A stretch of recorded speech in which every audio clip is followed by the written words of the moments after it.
Assalamualaikum warahmatullahi wabarakatuh. Apa kabar Ananda Ibu semuanya? Belajar asik dan menyenangkan bersama Ibu Elfitra Sulastri Sufa SPD di kelas geografi. Nah, kali ini kita akan belajar tentang 10 konsep esensial geografi. Mudah-mudahan Ananda bisa memahami apa yang akan Ibu jelaskan mengenai 10 konsep utama geografi. Di kegiatan kali ini, kita mencoba menjelaskan konsep geografi menurut Ikatan Geografi Indonesia dan mendeskripsikan konsep geografi dalam kehidupan sehari-hari dengan membuat peta konsep atau mind mapping penerapan 10 konsep geografi dalam kehidupan tersebut. Kita awali terlebih dahulu dari pengertian. Apa sih yang dimaksud dengan konsep geografi? Konsep geografi itu istilah. Jadi, kalau ada yang bertanya, apakah ilmu yang lain juga memiliki konsep? Ya, sama. Pada dasarnya semua ilmu itu ada konsepnya. Tapi, di geografi, kita punya konsep geografi yang esensial atau utama. Contohnya, kalau di matematika kan ada istilah bilangan bulat, bilangan prima, algoritma, dan lain-lain. Ini adalah konsep matematika. Kalau di ekonomi ada istilah pendapatan, pengeluaran, kebutuhan. Nah, itu juga namanya konsep ekonomi. Kalau di konsep geografi adalah istilah yang mengandung makna geografi di dalamnya. Ini ada kata makna geografi yang Ibu bold dengan warna merah. Nah, jika ada yang bertanya mengenai apa sih yang dimaksud konsep, nah itu bisa Ananda pelajari di bagian filsafat jika nanti sudah berada di perguruan tinggi. Sekarang kita belajar dasarnya saja. Nah, dengan demikian, apa itu konsep geografi? Coba Ananda jelaskan. Ananda bisa jawab, ada 10 istilah konsep geografi yang mengandung makna geografi di dalamnya. Konsep ini sudah disepakati oleh Ikatan Geografi Indonesia di Semarang pada tahun 1988. Ini dia, ada 10 konsep utama geografi. Kita akan bahas satu persatu beserta contoh penerapannya, agar Ananda dapat memahami konsep geografi. Salah satunya yaitu ada konsep lokasi, konsep jarak, konsep keterjangkauan, konsep morfologi, konsep pola, konsep interaksi, konsep aglomerasi, konsep nilai kegunaan, konsep diferensiasi area, dan konsep keterkaitan keruangan. Konsep lokasi mengandung pengertian kedudukan suatu objek di permukaan bumi secara umum. Lokasi suatu objek dapat dilihat dari dua lokasi, yaitu lokasi absolut dan lokasi relatif. Lokasi absolut adalah lokasi yang didasarkan oleh posisi astronomis atau alamat pos. Lokasi relatif adalah lokasi yang didasarkan oleh posisi lingkungan sekitarnya. Contoh lokasi absolut, Indonesia terletak pada 6 derajat lintang utara sampai 11 derajat lintang selatan dan 95 bujur timur sampai 141 bujur timur. Ini sudah menyatakan konsep lokasi absolut, di mana kata kuncinya yaitu ada angka astronomis. Sedangkan lokasi relatif, contohnya rumah si A berada dekat dengan sekolah dan jauh dari pasar.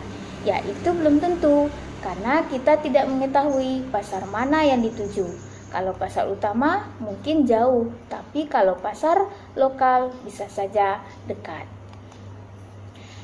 Konsep jarak, yaitu panjang lintasan dari suatu titik ke titik lain. Jarak juga dibagi atas dua, yaitu ada jarak absolut dan ada jarak relatif.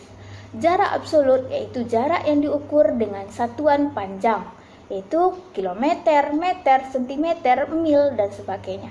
Sedangkan jarak relatif yaitu jarak yang diukur dengan satuan waktu, seperti detik, menit, jam. Jarak juga berkaitan erat dengan kehidupan sosial budaya.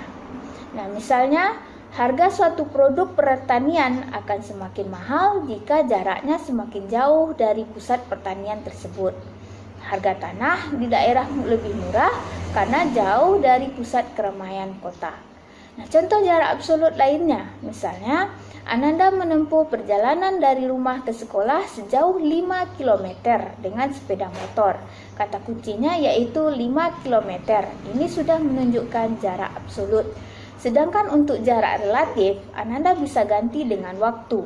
Misal, jarak tempuh dari rumah ke sekolah dengan sepeda motor membutuhkan waktu 8 menit. Nah, ini merupakan jarak yang relatif. Konsep keterjangkauan. Konsep ini berkaitan dengan ada tidaknya aksesibilitas, baik jalan maupun sarana yang menjangkau suatu daerah. Misalnya, daerah pedalaman akan sulit berkembang apabila sulit dijangkau karena tidak adanya jalan dan sarana angkutan yang lengkap. Kondisi ini dipengaruhi oleh lokasi jarak dan tentunya ketersediaan sarana dan prasarana transportasi. Contohnya, mengapa Pekanbaru yang jaraknya jauh lebih mudah dijangkau dibandingkan daripada Rupat yang jaraknya hanya 140 km dari kota Bengkalis. Konsep morfologi. Konsep ini berusaha menjelaskan kondisi bentuk fisik atau relief permukaan bumi, bentuk-bentuk rupa bumi atau lahan yang ada kaitannya dengan proses pengikisan, pengendapan, pengangkatan, dan penurunan lapisan rupa bumi. Hal ini menyebabkan perubahan bentuk-bentuk rupa bumi seperti muka bumi yang berbentuk pulau-pulau, daratan luas yang memiliki pegunungan dengan lereng-lereng yang tererosi, lembah-lembah, dan daratan aluvialnya. Jadi, relief setiap daerah bervariasi dan dipengaruhi oleh tenaga endogen dan eksogen. Konsep pola. Dalam kajian geografi dititik beratkan pada pola keruangan, baik fenomena yang bersifat alami seperti aliran sungai, persebaran vegetasi, jenis tanah, dan curah hujan, maupun fenomena sosial budaya seperti pemukiman, persebaran penduduk, mata pencaharian, dan jenis rumah tangga. Contoh pemukiman di daerah daratan rendah cenderung memusat, sementara di daerah dataran tinggi cenderung menyebar. Konsep interaksi, yaitu adanya perbedaan akan menciptakan terjadinya suatu hubungan interaksi yang mengakibatkan adanya saling ketergantungan antara wilayah yang satu dengan wilayah yang lain. Misalnya, wilayah pedesaan menghasilkan produk pertanian sedangkan daerah kota menghasilkan barang industri. Hasil pertanian ini dibutuhkan daerah kota, sebaliknya daerah pedesaan membutuhkan barang industri. Nah, kenapa terjadinya interaksi?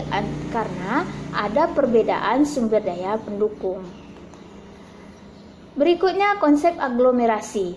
Kecenderungan persebaran yang bersifat mengelompok pada suatu wilayah yang relatif sempit dan paling menguntungkan, baik karena kesejenisannya maupun adanya faktor-faktor umum yang menguatkannya. Aglomerasi merupakan suatu gejala pemusatan kegiatan di permukaan bumi. Aglomerasi terjadi karena persaingan ekonomi yang meningkat setiap waktu. Konsep nilai guna. Konsep ini berkaitan dengan pemanfaatan dari fenomena yang ada di permukaan bumi yang bersifat relatif. Contohnya, daerah wisata mempunyai nilai kegunaan yang berlainan bagi setiap orang. Ada orang yang datang ke daerah wisata untuk refreshing meskipun dengan mengeluarkan uang yang tidak sedikit. Tetapi bagi pedagang setempat itu dapat meraih keuntungan. Konsep diferensiasi area. Konsep ini berkaitan dengan perbedaan corak atau ciri khusus antar wilayah di permukaan bumi dengan ciri khusus yang dapat dibedakan dengan wilayah lain atau dikenal dengan istilah region. Setiap wilayah di permukaan bumi bervariasi, baik dari sisi fisik maupun sosial budayanya. Ada wilayah yang memiliki kesamaan dalam hal tertentu, namun ada juga yang berbeda. Berikutnya, konsep keterkaitan keruangan. Keterkaitan keruangan adalah keterkaitan antar elemen-elemen pembentuk ruang permukaan bumi. Keterkaitan ini dipengaruhi oleh kondisi fisik wilayah. Misalnya, masyarakat daerah pinggiran pantai dengan kondisi yang berada di daratan rendah mengakibatkan banyak masyarakat mata pencahariannya sebagai nelayan. Sedangkan daerah pegunungan dengan kondisi wilayahnya dataran tinggi mengakibatkan banyak masyarakatnya yang bermata pencaharian sebagai petani. Nah, Sampai di sini materi pembelajaran kita hari ini. Untuk materi berikutnya, silakan Ananda simak penjelasan Ibu dalam video pembelajaran berikutnya. Dan sebagai tugas Ananda pada hari ini, silakan Ananda buat map mapping tentang 10 konsep geografi seperti contoh. Nah, bagi Ananda yang ingin bertanya atau memberi tanggapan, silakan kemukakan di forum Classroom.